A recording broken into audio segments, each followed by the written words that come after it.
Well, hello Internet, and welcome to part 3 of my Learn to Program tutorial. In this tutorial, just like the previous ones, we're going to get progressively better at programming by solving problems and learning how to solve problems. And in this tutorial specifically, I'm going to talk about exception handling, do-while, math functions, floats, strings, and a whole bunch more. And if you haven't watched any of the previous tutorials, you pretty much have to, because these problems get more and more complicated as the tutorials go on. So there's a link in the description to those, as well as a link to a cheat sheet and a transcript of this entire tutorial. So I have a lot to do, so let's get into it.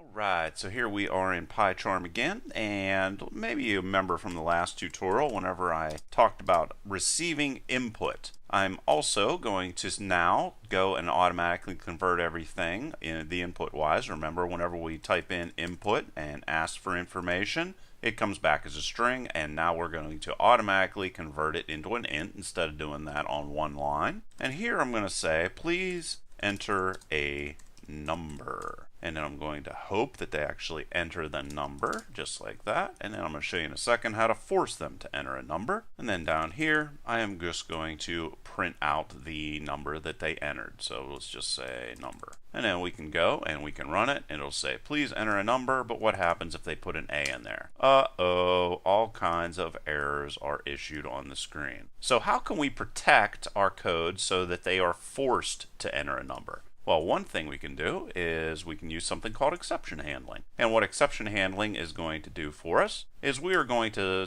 basically state that we know this problem could happen and we want to handle if that does happen. So we want to go and we want to cycle through and continue asking them for numbers until they enter one. So one thing you can do with a while loop is put a true statement inside of there, put our colon of course, and this is going to force it to continue asking for a number over and over and over again until we think about how we're going to get out of the while loop. If this is going to loop forever, we can use a break statement. Okay, so there's one question we got. Now what I can do is I can say I want to try to do this, knowing that there's a potential for an error. And then what I'm going to do is break out of that. So that's how we're going to be able to leave our while loop. Well, then what we do is we come down here and say except if there is a value error, which means that we wanted them to enter an integer and they went and entered a string instead. And then inside of here we can handle that. And how we're going to be able to handle that exception is we can say something like you didn't enter a number, and then it's going to jump up here and ask them to please enter a number again. Now that is an exception that has a specific error that we're looking for. What if we don't know what the error could potentially be, but we don't want this gigantic mess to spill out all over the screen? We can just type except with nothing inside of there, and it's going to catch every single error. Not a good thing to rely on, however. You want to pretty much know what the error is going to be so that you can give a logical response. Because in this situation, I'm going to say an unknown error occurred. And then after that, we know that they entered a number, and we could say something like, thank you for entering a number. Now, if we go in here and run this, and they type in a letter A, it's just going to say you didn't enter a number, and now we can put in a 1, and it's going to say thank you for entering the number.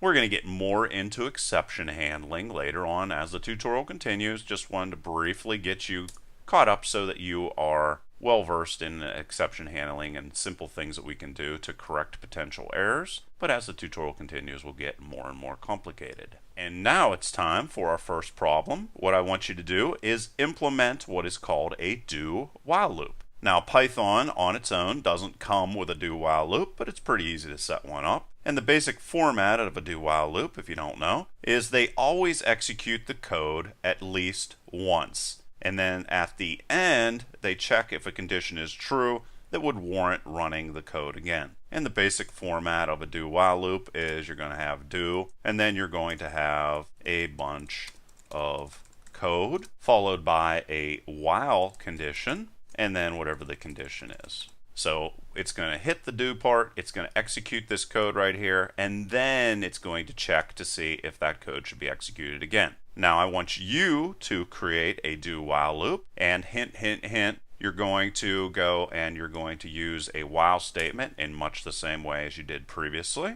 And on top of that, what I want you to do is create a guessing game in which the user must choose a number between 1 and 10, and it's going to have the following format. It's going to say something like guess a number between 1 and 10, and then they're going to enter a number, and you could say something like 1, and if that isn't correct, it's going to ask again, and then you could enter a number something like 7. And in that situation, if 7 was the number, it's going to put a message on the screen that says you guessed it. Now, once again, if you don't get it right, don't worry about it. What we're doing here is we're building up a base of how to solve similar problems. And that is the whole reason for this tutorial to exist. And the hope is, after you see these common ways to solve common programming problems, after a while they'll stick in your head, and in the future you will know how to do them. But give it a good little test here and see how it works out. If you'd like another little hint before you jump in, you're going to need both a while loop as well as a break statement, and hopefully you can get it that way. Otherwise, now I'm going to show you exactly how to solve it. Okay, so we're going to create a storage cell in a variable for the secret number they have to guess. And then I'm going to type in while true, just like I did in the previous part. And then I'm going to say guess is equal to int. Now you could use your exception handling here, but I want to focus in on getting this as brief as possible. Of course, in the real world, you would use exception handling to make sure this is done right. 1 and 10. And then we're just simply going to come in and say if guess is equal to the secret number. Then in that situation, we'll say print, and you guessed it. And then here's the break statement that I told you about. And that is all you're going to have to do. And if we come down here and run it, we can come in and go 1. It's going to ask again, 2, 3. And then if we type in 7, you guessed it, pops out on the screen. So hopefully you got that right. And if you didn't, don't worry about it. We'll get more into it, and you'll get much better at solving problems like this in the future. Now I want to jump over and go through a whole bunch of different math functions that are available to you with Python. Alright, so every time I go and talk about math functions in a programming language, everybody says I dwell on it too much, and I want to make this tutorial full of a bunch of problems we could solve, so I'm going to go through this very quickly. And of course, if you have any questions, leave them in the comments section. I answer all my comments. Now, one thing to know here is that Python is going to provide many functions with its math module right here. And you can see a whole bunch of them right here. And because we used the import statement right here, you're going to access methods by referencing the module. So this is the module, and there is the module right there. And I'll go through exactly how all of these are going to work for us. So basically, ceiling is going to round up this value. And if we go and we run this, we can walk through exactly what's going on. So we have ceiling here, which is going to round up to 5. Floor is going to round down. This is how we get the absolute value, which just knocks off the negative sign. We can also calculate the factorial, which is just multiplying all the different numbers up to the number that you provide. This is another way that we can do like modulus division, where we do a division and then get our remainder with fmod. Truncate is going to basically just receive a float and return an integer, as you can see. We can calculate the power of two numbers. We can get the square root. There's special values that are built into Python, like e and pi, and you can see those right there. You also do e to the power of whatever you provide right there, and this should be exponent. A little bit of an error, no big deal. We can also return the natural logarithm, and I just provided a little bit of information in regards to how natural logarithms work in mathematics. If you don't want to worry about the math part of that, don't worry about it. We're also going to be able to define the base of this number and exactly how those calculations take place. They're also going to have a whole bunch of different trig functions as well as hyperbolic functions that are available, and of course these are going to just receive a value just like that. And then finally, you're also going to be able to convert radians to degrees and also degrees into radians. So there's a rundown of some math functions. Feel free to get the code in the description. Of course, it's free, and play around with those if you'd like to. But what I'm going to do instead is show you more accurate ways that we can perform floating point calculations, because I received a whole bunch of questions about that topic. Now I'm going to talk about the decimal module, and I'm going to import it in a different way. Instead of import, I'm going to say from decimal, import, decimal, as, and I'm just going to make this D. Now with from, you're going to be able to reference the methods or functions that are inside of the decimal module without the need to reference the module like we had to with math. Meaning previously we had to type math dot floor or math dot ceiling or whatever. Also, I demonstrate here that we can create what is called an alias, being D in this situation, and this is going to allow us to avoid conflicts with methods with the same name. So now what we're going to be able to do is do a little bit better calculations. So we're going to say sum is equal to D, and then inside of here I'm going to put a 0. And now I'm going to perform a calculation that you saw previously that went wrong, and I'm going to show you how we can do it the right way so that we can get more accurate results. 0.1, and then we're going to add this up again, throw that in there a couple more times, and throw it in there one more time. And now we're going to change this to negative and make this 3. And then what we're going to do is print out the results. So we can say sum, like this, is equal to, and then the value of sum. And then to show you what it works like without the decimal module, what I'm going to do is I'm going to say, and then we'll see the results of that calculation as well, like that. And we can save it and run it, and you're going to see right here, whenever we use the decimal module, everything comes out perfectly fine. Otherwise, we get this stinky result that you see right here, which is not very good. So there's a way to perform calculations using floats that is more accurate, and you can play around with that on your own. But now I'm going to jump over and talk about strings.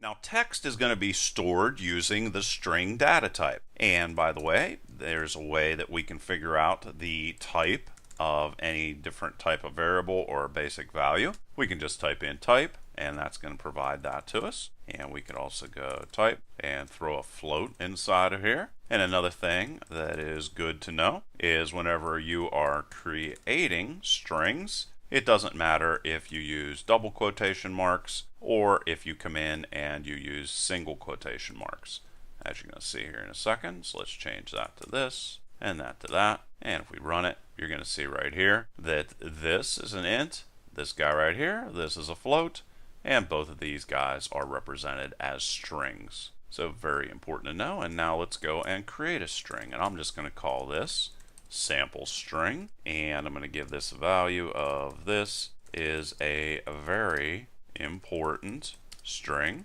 And don't worry, you're going to get some problems here in a second. Now each character is going to be stored in a series of boxes that are going to be labeled with index numbers. And you can get a character by referencing that index. So we can come in and we could say sample string. Everything in programming, or a lot of programming, is based around the concept of storing things in boxes because that's the way computers store things. And if we run that, you can see that T comes in right there, and T starts this out. So it starts off at the 0 index, 1, 2, 3, 4, 5, 6, and so forth and so on. You're also going to be able to very quickly get the last character in our string by just typing in -1 like that, and you can see the G pops up right there. Another thing that is interesting is we would also be able to add indexes inside of here. So we could go 3 plus 5, and you can see that A comes up inside of there, and you could also have a variable be inside of here and then add 5 to it, and so forth and so on. And you're going to see more examples of that as the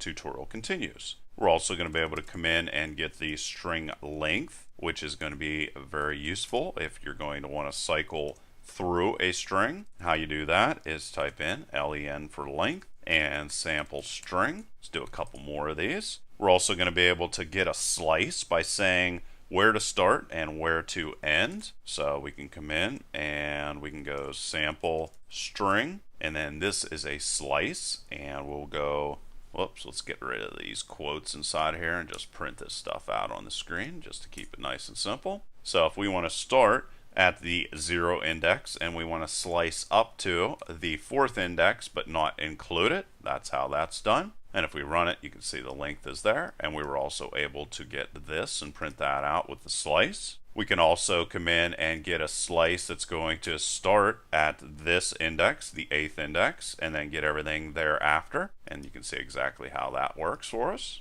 We can also come in and join or concatenate strings with the plus sign.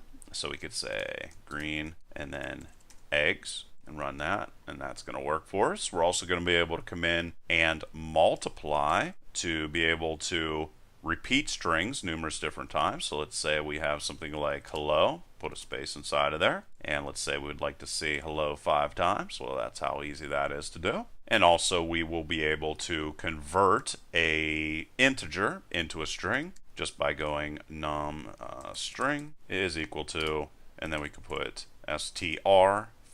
So just like we were able to convert a string into an int with the int function that you saw previously, we're also going to be able to convert integers into strings using the str function. We can also come through and cycle through each character that is inside of a string. So we can say character, and character is just going to be a variable that's going to temporarily hold each character of the string to print out onto the screen temporarily. And we can go for character in sample string, and then let's say we want to print out all those individual characters, and you can say that all those individual characters printed out on the screen right there, right here, if you can't see that. And that's going to be very important for our little problem that's going to be coming up here. We're also, another thing that's kind of neat is we can cycle through characters in pairs. So we can say something like for I in, and this is another range function that's available to us.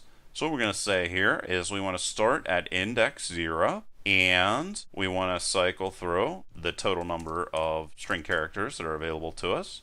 However, because this is going to be a 0 index, this is index 0, we're going to subtract 1 from that.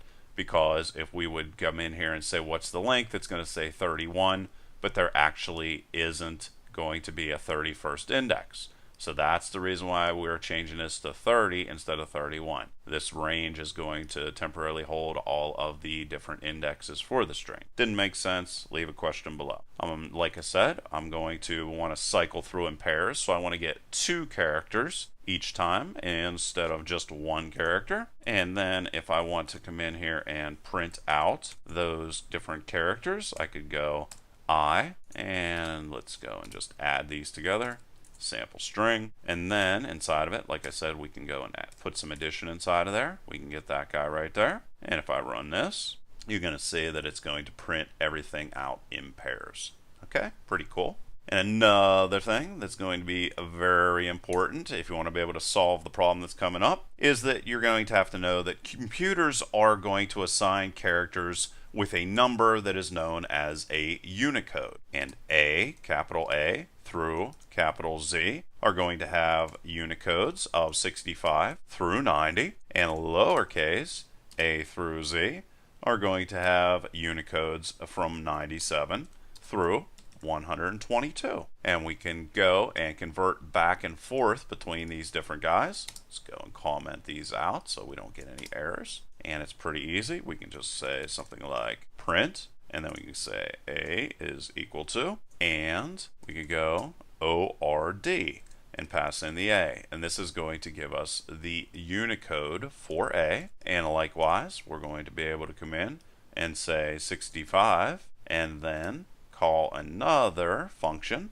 that is called CHR, and we can change this to 65. And if we run it, you're going to see that the Unicode for the capital letter A is 65, just like I told you up here, as well as if we convert 65 from Unicode to a character, you're going to get A. And that is going to bring us to a pretty complicated problem. And that problem is going to be that I want you to be able to receive a uppercase string and then hide its meaning by turning it into a string of Unicodes, then translate it from Unicode back to its original meaning. So, if you want sample input or output for this guy, it's going to say something like enter a string to hide in uppercase. The second part of the problem is going to be able to receive uppercase and lowercase letters, but we're going to start here just to keep it simple. So it's going to say something like enter a string to hide in uppercase. It is then going to convert that into just the Unicode numbers, and it's going to print something out like secret message. And let's say that they type in something like hide. It's then going to print out Unicode. So I don't know what all the different things are. Let's just say it's 34, 56, 78, and 90. Those are going to represent the 4 different characters that are inside a hide, so it's going to convert it into that. And then actually after it converts into that secret message, it's going to print out on the screen original message, and it's going to print hide back out. But whenever we're doing it the first time, it's just going to receive all uppercase letters just to keep it rather simple, and then it's going to perform all of those conversions. So that's what I want you guys to make. Go ahead and try and do it now, or if you'd like a couple more hints, I will provide those to you. Alright, so if you want a couple hints here, basically, of course, we are going to have an input that is going to say enter a string to hide an uppercase. Okay, so we're going to go and print that out there, and we are going to store that variable. Next thing we're going to do is we are going to cycle through each character in the string. While we are doing that, we're going to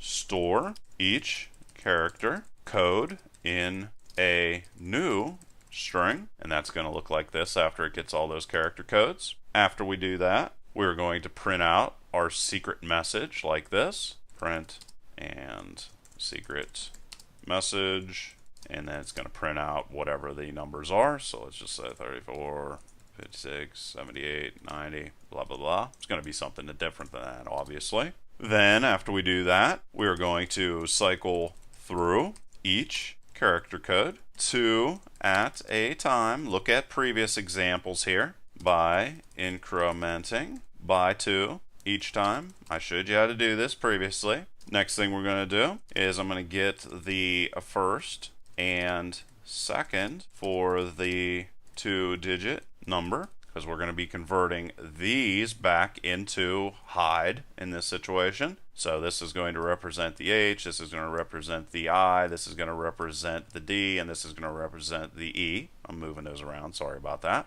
After that, we want to convert the codes into characters and add them to a new string. And then finally, we're going to print original message, boink, and then hide in that situation. Okay, so there's even more hints. So jump in there and try and make this all on your own by pausing the video and writing some code.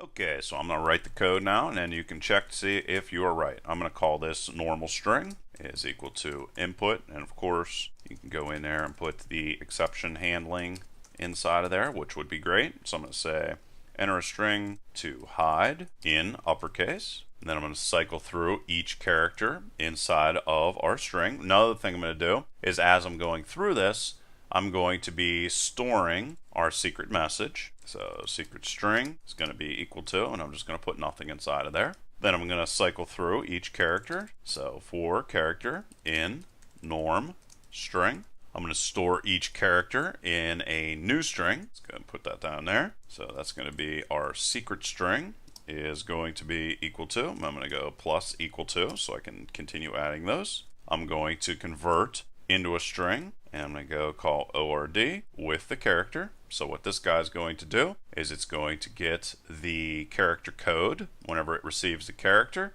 and then it's going to turn that character code or number into a string just so it can save that as a string. After it's done with that, it is going to print out our secret message. So we'll say secret message and then secret string. Then we're going to do a similar thing whenever we're cycling through each character code, and we're going to put normal string is equal to, and I'll just put nothing inside of there. And then we're going to have to cycle through each character 2 at a time, just like I showed you previously. So I'll say for I in range, I'm going to start out at the 0 index.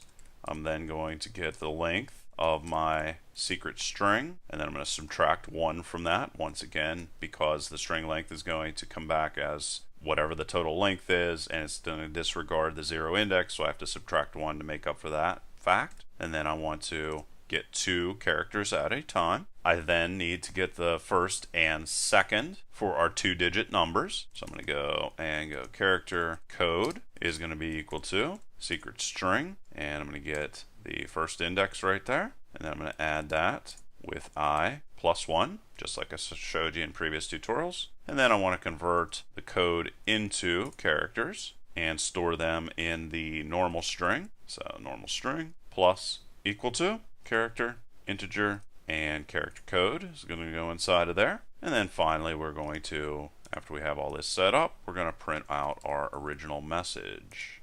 So print equal to original message, and that's going to be normal string. So we can save that guy and then come down here and run it. Enter a string to, what is this? Hide. I spelled that wrong. To hide. There we are. Let's run it again. Control R. Enter a string to hide in uppercase. We're just going to type in hide, and it's going to come in here. It's going to convert it all into the individual Unicode characters, and then it's going to convert it back from it. So hopefully you got that right. If you didn't, that's not a problem. Like I said, you want to learn these common ways to solve common programming problems, and that's how you get better and better at programming. Now finally, this is going to be the super awesome mind scrambling problem. What I want you to do is I want you to make this work for uppercase and lowercase letters. Now, well, you may ask yourself, well, why doesn't it work that way originally? Well, remember the Unicode characters, capital A through Z, are going to be 65 through 90. Meanwhile, lowercase characters, A through Z, are going to be 97 through 122. Now, why would this cause a problem? Think about that for a moment. Well, if we go down through here and we look at our code, you're going to see right here that we're saying that we want to cycle through each character code 2 at a time by incrementing by 2 each time. That worked with uppercase characters because there were only ever 2 digits. However, with lowercase characters, there can sometimes be 3 characters or 3 numbers. And that would cause a lot of problems. Let's go through and let's run it and see exactly what type of problems that causes, just so you can see that. So we'll go and run it again. And here we're going to say hide like this, hit enter, and you're going to see that it doesn't print out the stuff. And you're also going to see the 100 and 101. What I want you to do is to figure out how to make this work for uppercase and lowercase letters by just simply somewhere inside of here adding 1 addition as well as 1 subtraction. And I'll pause and give you a chance to look through your code and figure out how to do that. And then after the break, I'll show you how to solve it. Okay, so basically the way we can solve this quite easily is I'm going to come up here and undo this. What I would need to do is convert this into 2-digit values and convert this into 2-digit values. Well, it's actually quite easy to do that. All I'm going to have to do is subtract 23 from that, and then I will know that the highest value this will ever be is 99. That's going to cover my uppercase and lowercase values, and then all I need to do is come in here and get rid or add in that 23 whenever I search through to print out the regular values. So what I'm going to have to do is come down through here, and wherever we have secret string, right like this, I'm just going to come in right before that, and I'm going to subtract out 23. Then once again, I'm going to come down here to the normal string, and whenever I go to convert it back, I'm going to increase that value right like that. So hopefully you got that, and let's come in here and we can type in hide, and you're going to see that hide works just like that. So that's just a way of thinking your way through a problem so that you have the least number of changes and you wouldn't go through and do like checks like, am I working with 3 numbers right now, or am I working with 2 numbers right now? The problems or the way to solve things are sometimes very, very easy, and we don't really get to them sometimes because we look at the problem as, okay, how am I going to work with 2-digit numbers as well as 3-digit numbers? Meanwhile, we can just come in and convert them easily down into the 2-digit values and then add that value back in so that everything works perfectly. Okay, so hopefully you guys enjoyed this tutorial. Please leave your questions and comments below. Otherwise, till next time.